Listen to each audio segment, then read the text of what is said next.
Inspiring interviews with today's top landlords. This is the Rental Income Podcast. And now, Dan Lane. Justin, this almost sounds too good to be true. This can't be right. You live in a house hack, so you're living for free, but you're also profiting $3,000 a month. Is that correct? Yes, that's totally true. And it's been pretty amazing to get paid to live at your house, right? So what I'm doing is I live in a 1-bedroom up top. I rent a 3-bedroom down below in this duplex and getting $3,400 on medium-term rental. And really where the kicker is I have a large parking lot that I'm renting out on Neighbor for $3,000 a month. The reason Justin buys rental properties is because he wants time freedom. He doesn't want to be stuck working at a job all day. And the rental properties have given him that freedom. And I think a big part of him getting there is eliminating his housing expenses and making $3,000 a month renting out parking spaces that he wasn't even using. So on the show today, we're going to figure this out. We're going to first figure out how he makes $3,000 a month renting out these spots.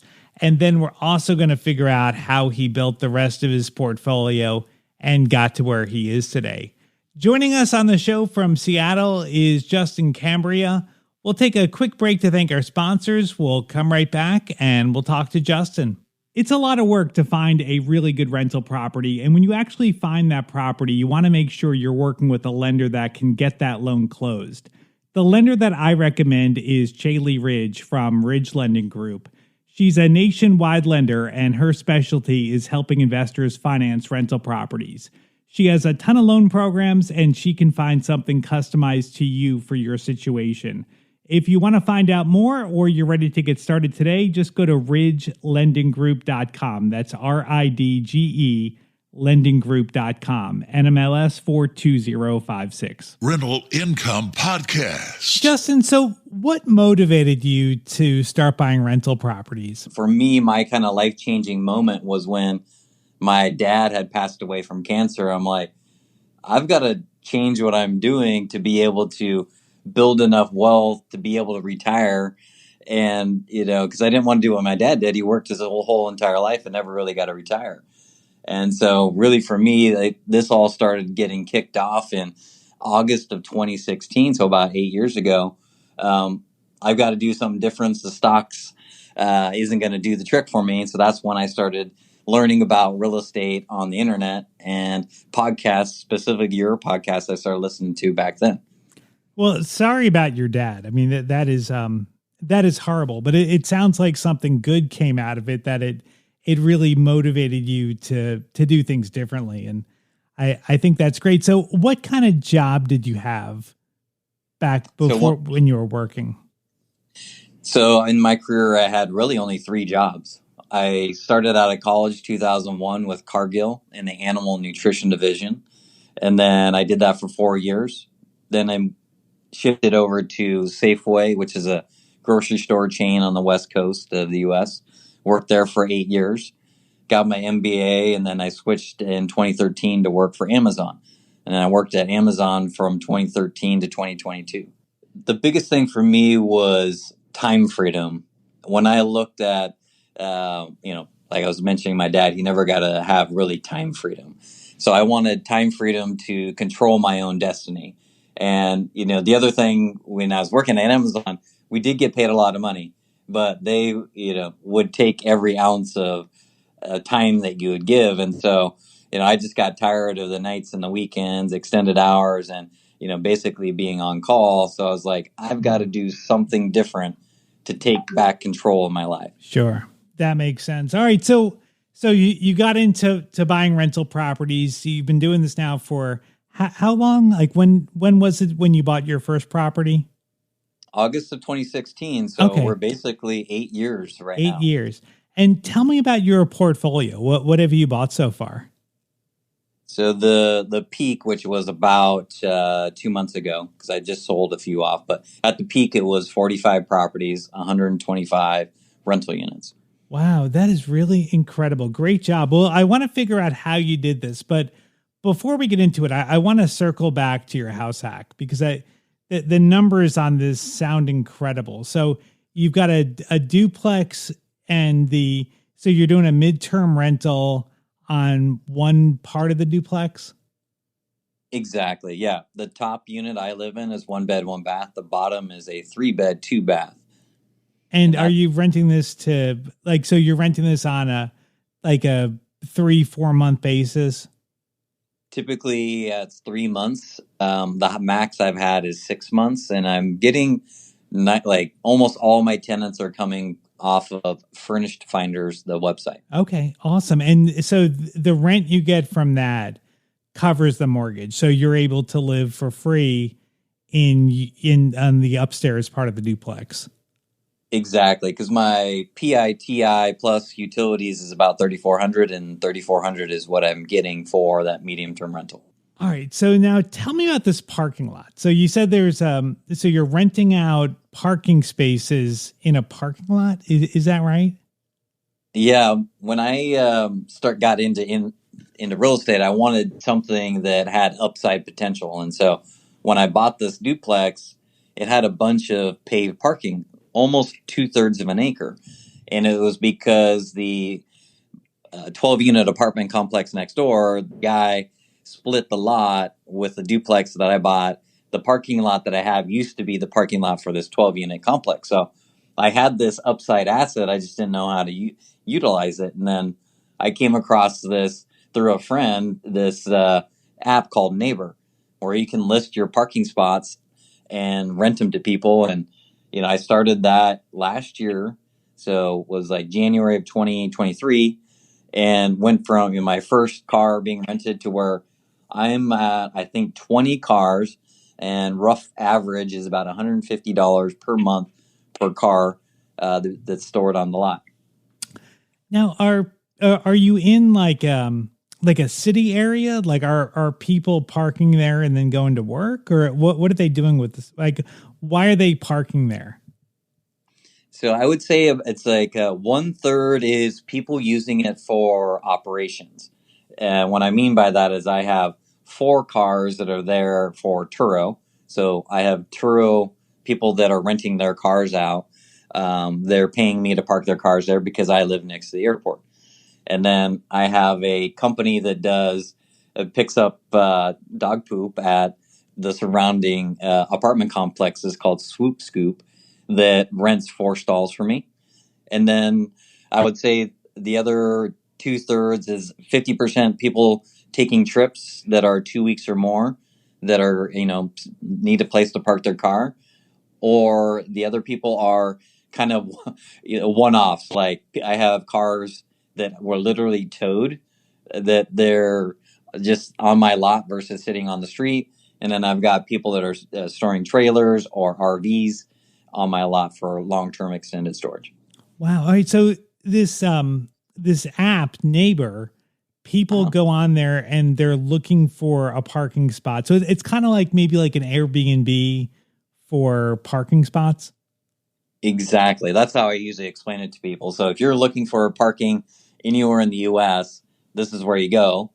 The flip side holds true is if you've got extra parking for those people that are out there that have rental properties in the city, even farmland or next to airports, it takes less than 15 minutes. You should just set up a listing, and then see if you get a bite, because Neighbor does all the marketing for you. All you have to do is, put in your listing, i.e. your parking spot, and they'll promote it for you. And, it's a small fee, just like Airbnb, a couple percent, but you don't do any marketing, and all the communication is through the app with the tenant. That's pretty awesome. I mean, so you're getting $3,000 a month, but you don't really have any expenses. It's just a parking lot. The only expense I have is it's about $85 a month. I have a landscaper that kind of trims the trees back every month. Yep. All right. Now let's talk about your portfolio. So now you live in Seattle, and that's a pretty expensive area. Are your rentals around the Seattle area? I do have rentals around Seattle. Typically, I invest 1 hour from Seattle, any direction, kind of northeast, south, or west. I am agent in this area, so like I can broker my own deals that way. But only I'd say about 25% of my portfolio is in Seattle. The other 75% is split between Milwaukee, Wisconsin, Des Moines, Iowa, and Detroit, Michigan. Did you start investing out of state or did you start locally? So I started locally on the first two, the first one being the house hack where I still live today. The second one was actually 11 unit in Eastern Washington. And then the third and on, the next, like, say, 20 to 30 properties are all out of state.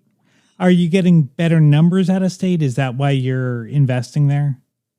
100%. So, when I was at Amazon, my first role was in finance. And so I could quickly analyze properties in Seattle and be like, well, none of these cash flow unless you put like 50+% down, which, on a lot of properties, you're talking 200 to 400,000, which is not very easy to do. So I quickly realized I needed to pivot for cash flow, and to get cash flow that would be out of state.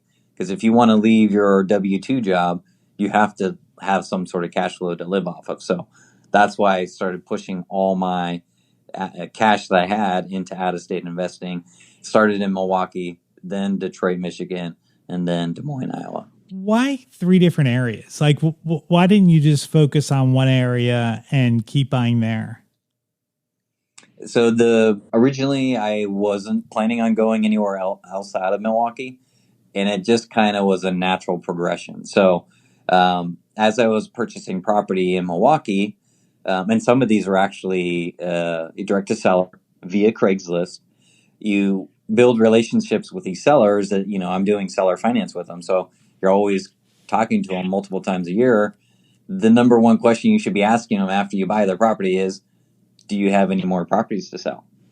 And so one of the sellers was like, yeah, you probably don't want it. It's in Detroit area. And I was like, oh, tell me more. And so that's kind of what got me into Detroit. At the same time, I think I had close to 20 properties in Milwaukee. I was like, okay, maybe it does make sense to diversify a little bit. And so that's when I got into the Detroit area. And then Des Moines, Iowa, I wasn't actively looking for it. A friend of mine that I met through Amazon was in a 16-unit apartment complex that just wanted to get out of it. So I was able to structure a seller finance deal where it made sense for both parties. So the heavy lift of launching a new market was worth it to me then.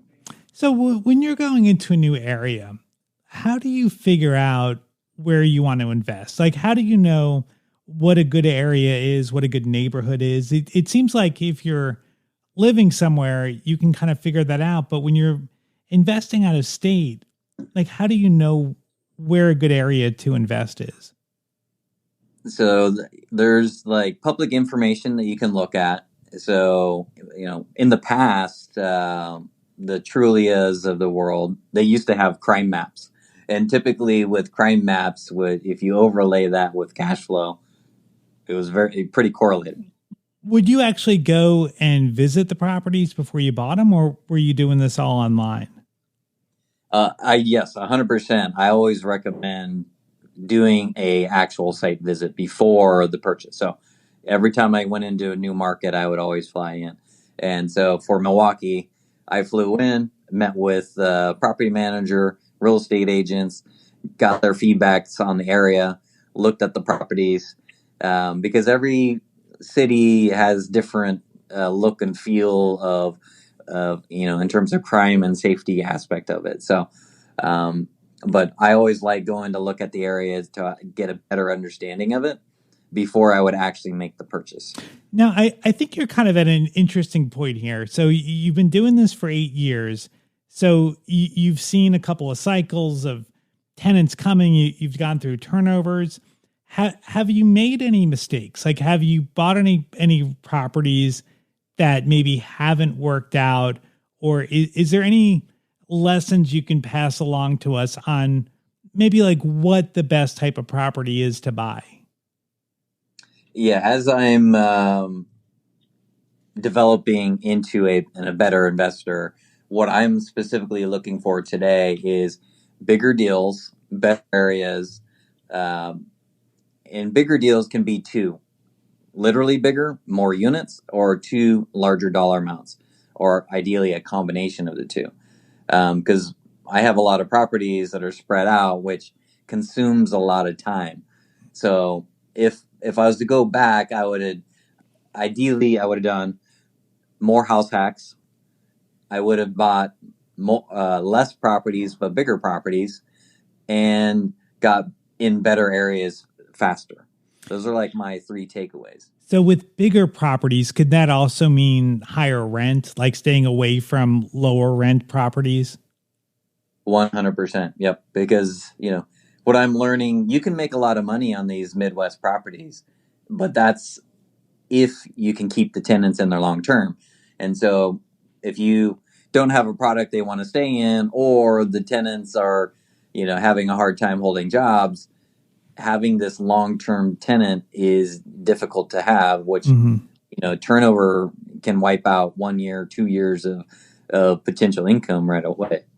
So, all right. So you said you have 98 rentals, right? It was, as of 2 months ago, before I started selling off, I had 125. 125. Okay. So would you be better off, do you think, if maybe you had half of that? Like maybe you had 60 rentals, but they're renting for a higher dollar amount. So you're ending up with the same cash flow, but you're doing it with fewer properties.